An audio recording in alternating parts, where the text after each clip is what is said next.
Hello, everyone. Welcome to Atomo. It is August the 10th, 2023. And, oh, geez, getting a little wet on my head here. Would you two keep it down? I got these two lovebirds here going on. Yeah. So, Civil War in the Democratic National Convention. So, when we think about geopolitics and domestic politics, you have to think in terms of factions. You might think, well, it's the Democrats versus the Republicans. You might have other people say, oh, we got this thing called the Uni Party, and there's no such thing as Democrats and Republicans. They're all one club. Um, there's times where it's possible that they do act as one club. Let's take, for example, when, here we go, Obama was brought in and anointed back in 2008. He's running against John McCain.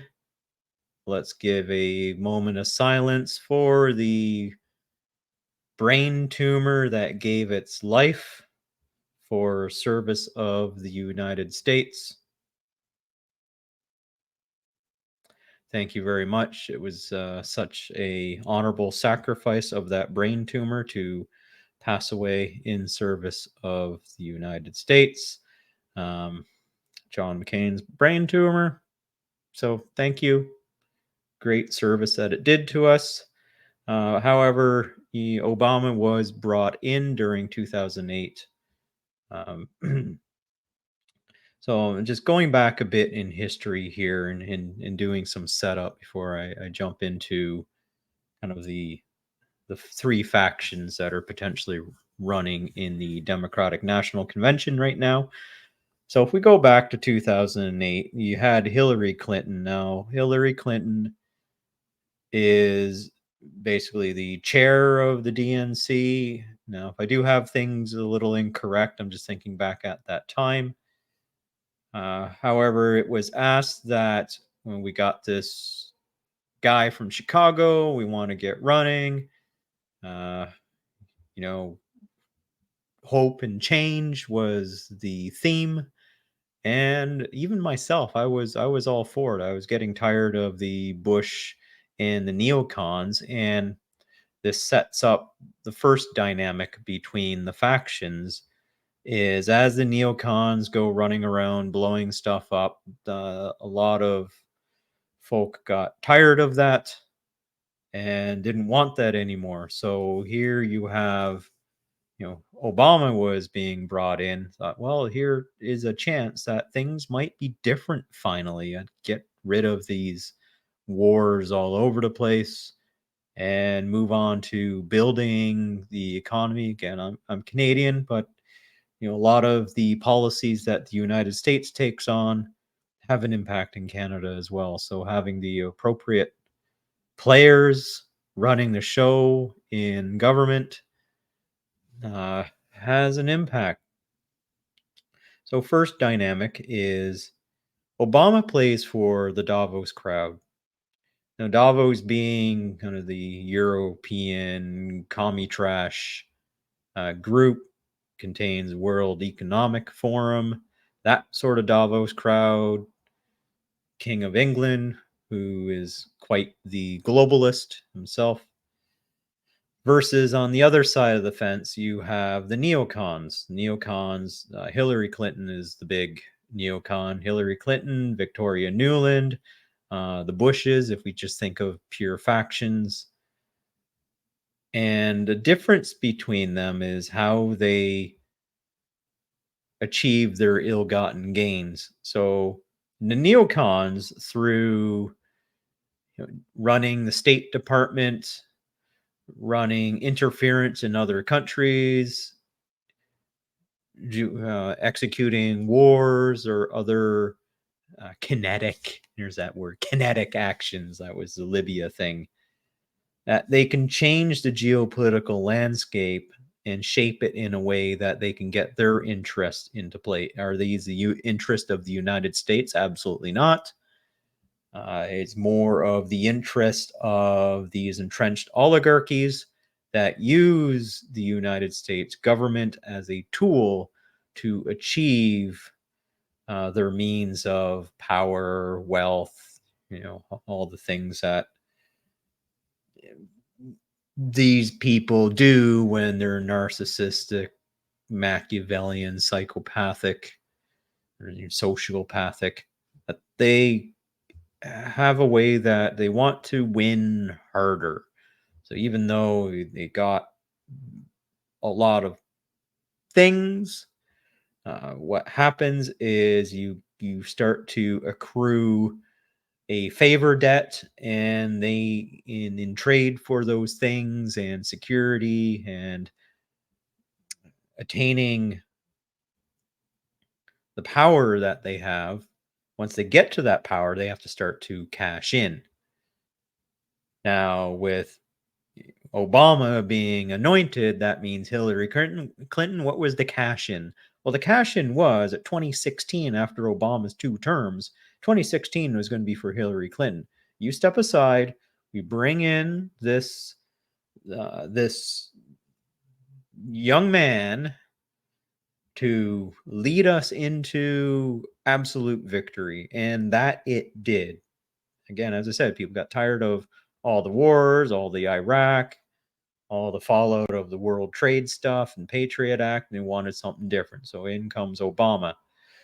With Obama, though, a couple other things came into play. Now you have Hillary Clinton as a Secretary of State, and we saw no shortage of wars and stuff getting demolished. We saw the setup of Ukraine through Victoria Nuland as the Undersecretary of State, playing her games, handing out cookies in Ukraine and setting up alleged revolutions. While at the same time, you had the insertion of Ben Bernanke and Janet Yellen into the Federal Reserve as the governor of the Federal Reserve. What this set up is a change from a zero or an interest rate policy, and moving that from the Fed not running a balance sheet to running a massive balance sheet and trying to enact a 2% inflation target. And this actually was incredibly difficult to do. And and it came through some possibly luck or through some coordination to create a banking crisis that allowed the Federal Reserve to start printing immense amounts of money. Okay. So, what was the beneficiary of that immense amount of money printing? Well, it's primarily Europe, Davos. How they got that was through a difference or a carry trade in the currency and in bond yields. And the way that that works is as the United States prints, their currency and bonds become weaker. Not many people want to invest as much. And so, what the ECB did is they kept their interest rates and their funds rates to very, very low level, and had the backstop of the Federal Reserve. So when there was significant amount of trouble in Europe, Ben Bernanke and Janet Yellen just helped by printing money and handing it over to Europe. When you got an amount of money like this going out, then you can have all kinds of crazy things get created. One example is the climate catastrophe crisis, which can be turned into a political and economic engine. It just requires seed funding to get it up and running. Once you get a big bureaucracy up and running, it becomes hungry. It becomes a business model. It wants to eat more and more money. It becomes bigger and bigger. and you get a management death spiral. So you get more managers wanting more money, they write more business cases for more fictitious stuff, and they just make up the numbers and they go, we need this funded. And since we're running these very high deficits in these countries, then they get that funding, and that funding gets monetized by the central banks. And the central banks go on these asset purchasing sprees, to which people who understand how the Fed put works, the Fed puts just basically, as they print money, I can just keep investing in the stocks and I'll just keep riding the wave higher and higher. Okay.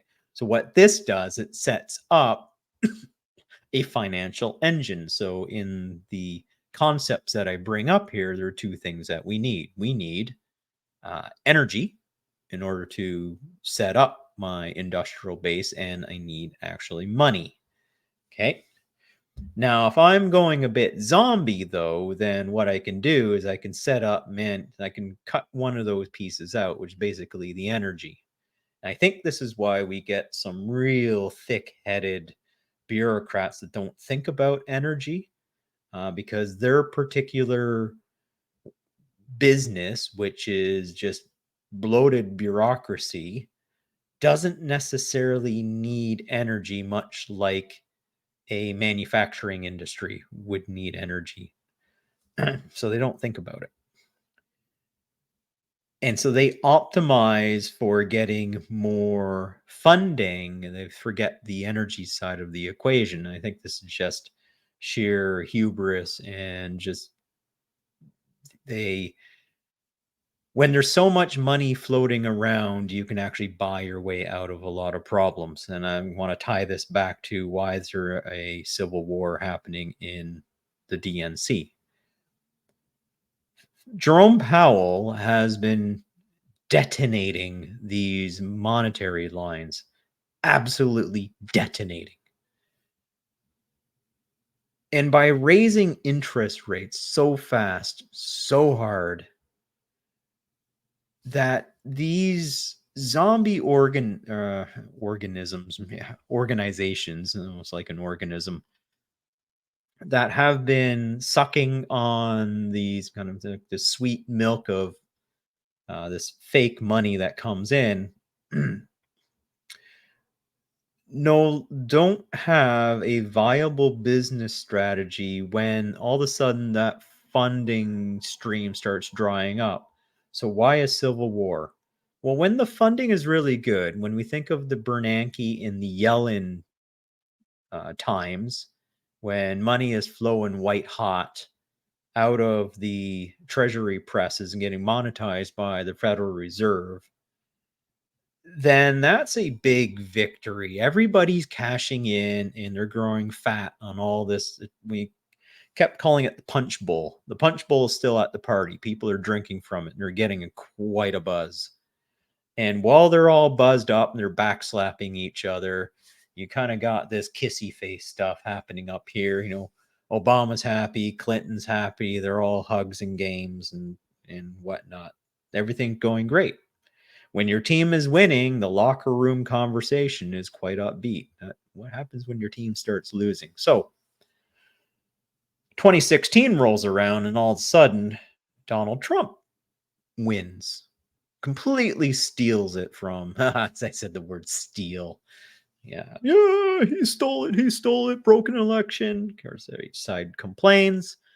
But of course, one side has a lot more evidence racking up than the other side. There wasn't any collusion. And of course, that's a part of the breakdown that we're seeing happening. Getting too far ahead of myself.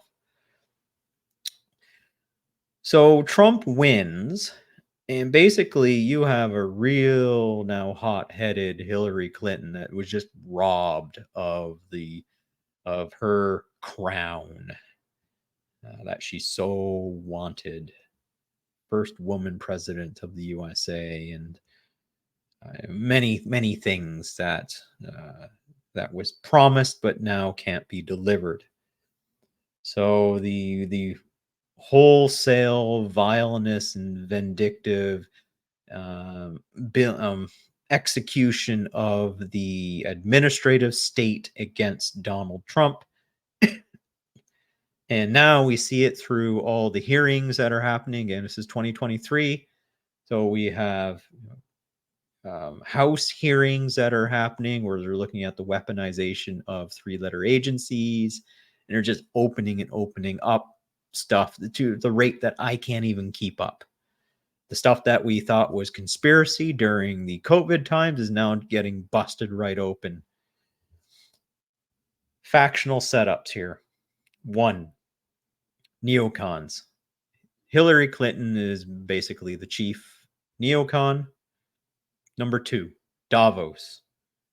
You see Davos right above my head here, primarily through Barack Obama. So we can consider that Biden is Obama the third term of Barack Obama after the speed bump that was Donald Trump. Faction 3, which I don't have a picture here, but Robert Kennedy Jr. is faction number 3. Now, the importance of faction number 3 is the increasing discontent with the neocons in the Davos crowd gives rise to those looking for a hero or a savior to come along. And that is given to us through Robert Kennedy Jr. Now, I may argue when I say that no way he's a savior, he's got a bit of a rap sheet, and so be it. No, there's no absolutely sparkling white, clean shirts in politics here, but we have to take a look at what the factions are. So, kind of the Patriot, number 3, Robert Kennedy Jr. on the Patriot side. Again, Hillary Clinton on the neocon side. Obama on the Davos side. Now let's get into some of the things that are happening. So let me share this piece on the screen. This one here. So what we're seeing is, you probably remember when the news came through that Obama's chef was found died. We don't know, it'd be alleged murder. We don't know for sure. Raises a lot of questions.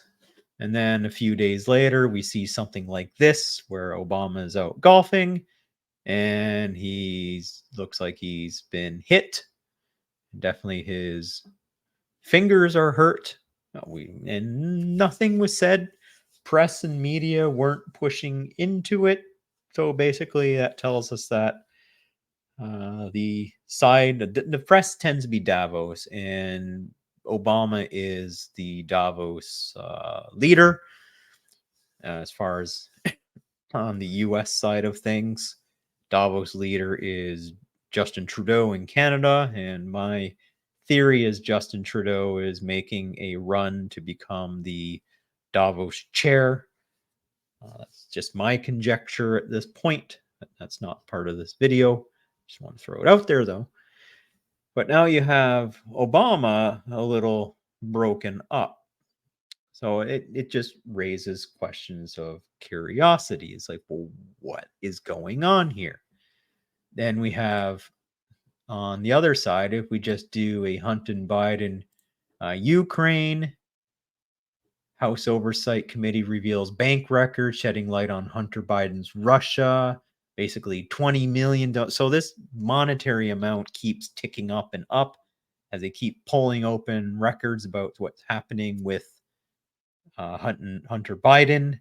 And of course, nothing's happening here because the Democratic apparatus has the media locked down pretty tight. A lot of the district judges and district attorneys are in the Davosian, circuit. Of course, I'm just going to flip over to here. You have to remember, if you do a search for Clinton on Gaddafi, we came, we saw, he died. Shows you a bit about the side of the neocons. So now, what does this all mean? So, as we're looking through this, what we're seeing are the knives coming out. As you scroll through and you check on alternative media sources, you don't go to, even though in some mainstream media, some of these are breaking through. It's just there's so much going on now that I can't keep it straight. Um, it used to be that there was such a lid on this stuff, but that lid has blown off at this point. There is a power struggle going on. And if we look at, people are talking about Kamala potentially being president. This is a bit of an X factor. I don't need to go through too much there. Vice President Kamala Harris. So this Kamala is now when you listen to her, we can create a lot of jokes and memes off of that. And I think that that's um there's no denying that. Uh but she's not stupid. She's not dumb. You might think it from the way she talks, but she's not dumb. So there is opportunity here for her. I think this is creating a bit of a stickling point within the Civil War. Kamala, if Kamala does not resign under any circumstance, it's possible that this one up here is just not going to be able to cut it for the full 4 years. Like we're seeing all kinds of degradation. They keep Joe Biden around because he's an empty vessel. And by empty vessel, what I mean is he's been in politics for so long, and the amount of favors that he owes is off the charts. So it's almost like there's a Politburo behind him. If the Politburo of the Secretary of State says, Joe, do this, he does it. If energy says, go do this, he does it. If transport says, go do this, he does it. If park says, go do this, he does it. He doesn't even question it. He basically puts the pen on the paper and signs his name, and away it goes. So when you have an empty vessel like that, then the hands can go up into the back of that sock puppet and make it dance any way that they want. Now, as the faction starts to break down within the Democratic National Convention, what we're seeing is there's too many people grabbing onto the sock puppet right now. And if they don't get their way, what you notice about the progressive types, if they don't get their way, they get really bitchy and crabby and they lash out. Whereas a conservative type might be quiet and they'll walk away and they'll be patient about finding their time to get back. Or they'll go full neocon if they're on the neocon side. But if they're a little more virtuous, then they'll find another way to get in there, but they probably won't say much about it. It's kind of that quiet stoicism of walking away. Progressives don't do that as much. They're quite bitchy and Karen-ish. So you're seeing Karen-ish kind of dropping or coming up, especially when Biden gets upset and his press secretary gets upset. But when we come to Kamala, like, well, what team does Kamala play for? And this is an enigma. Uh, hasn't quite been figured out yet. So if she were to be given the presidential seat, I think the worry is that they don't know which way she's going to do things. Actually, she might do things her way, which worries the administrative state because they need their sock puppet operating in particular ways in order to keep the grift afloat, especially with Jerome Powell hitting rates up so high, he's actually blown out Silicon Valley Bank, blown out Signature Bank, which were funnels for some of the dirty money that goes into the Democrat National Convention. And this doesn't get talked very much about in media. You have to follow the money train. And he's basically blown a couple, Jerome Powell's blown out a couple very significant conduits of money. And this is why you're seeing the knives coming out. Stuff is breaking.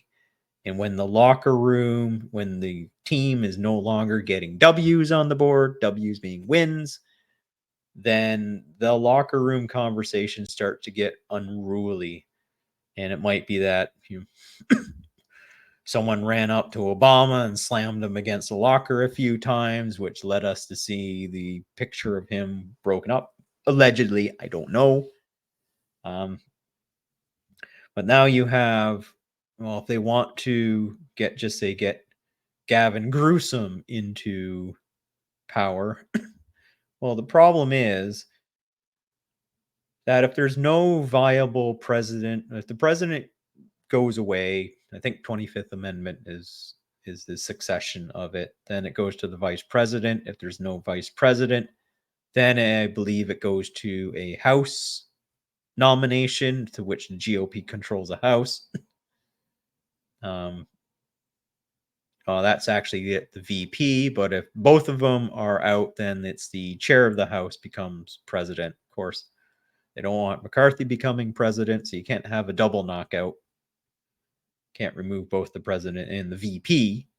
But if the VP were moved to some other station, then potentially I believe that's when a House vote comes into play, and the Republicans, of course, put a Republican VP in, and that means you have to keep Joe Biden around on whatever cocktail it takes to keep him around. So they don't want that scenario either. So in order to retire Biden, because Biden is basically his shelf date is over, and it just might be it's hard to operate the sock puppet anymore because it's too rusty and broken down. But with Kamala Harris coming into play, it's basically what manila envelope is landing on her desk and where she's going to be executing the game plan. Something to look out for is, yes, she does have kids. I believe she has a daughter. And if you see the daughter take possibly an internship outside of the country into possibly a communist type country like China, where they couldn't get significant protection, then it's possible that Kamala is not playing the game and she's playing the game for herself. So those are some of the things to look out for. They'll keep suppressing Robert Kennedy Jr. because they don't want him to come to power. They keep subpoena and indicting Trump on all kinds of stuff because they have to do lawfare against him. Because if it looks like at this point Trump is, he's basically the front runner nominee for the Republicans, and he can campaign. And the problem is Trump still has a lot of energy in his voter base, and they're wising up to the ways in how the Democrats have been working the election machine. So that's what I wanted to put forward in this video.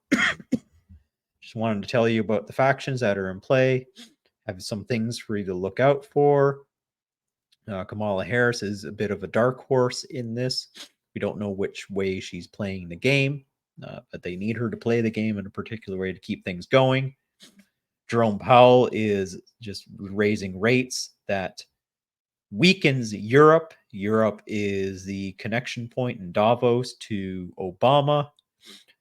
And with that connection point weakened, the monetary flows to projects from Europe to the USA in terms of manipulating the administrative state weaken. And of course, the banks that did wild funding, which was getting, allegedly some of that funding was moved over to the Democratic machine, DNC machine. is now blown up or at least crippled. So you're seeing the fighting breaking out, and just keep an eye on it. I'll leave it there as more things come together. As I listen to the communities, listen to conversations, I will bring that here for you. So enjoy the serendipity. This might be a relationship that is coming apart very soon.